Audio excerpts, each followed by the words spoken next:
everybody, it's BB. Welcome back to my channel. And excuse my voice, I am trying to get rid of the creepy crud that's going on around here.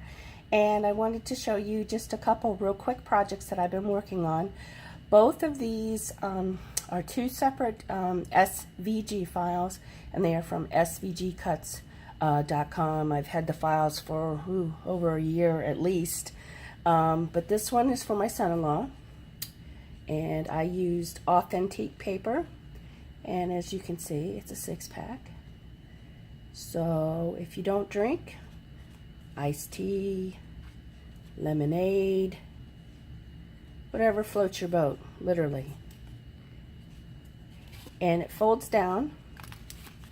See, folds down flat, and you can mail it, but luckily he's local, so he'll get that. And this other one here is for my dad. This originally was one of their Christmas ones, and I've cut off the Christmas tree off of it.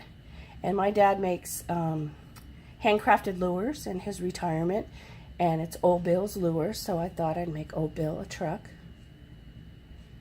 And he's got his little hat and tackle box and 3 rods and some sort of fish that I Copic colored.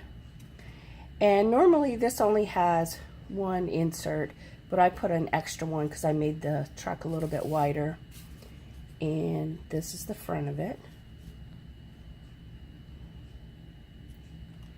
And gone fishing on the back. So, hope you like them. I know, say beep, beep, beep, beep, fish for dinner. But anyway, I hope you enjoyed those. This is very, very quick. I'm trying to get this done without coughing, so hope you enjoyed it. If you have any questions, please let me know. I'll link down to SVG Cuts down at the bottom. But anyway, have a great day, everybody. Make it a crafty one if you can. Bye now.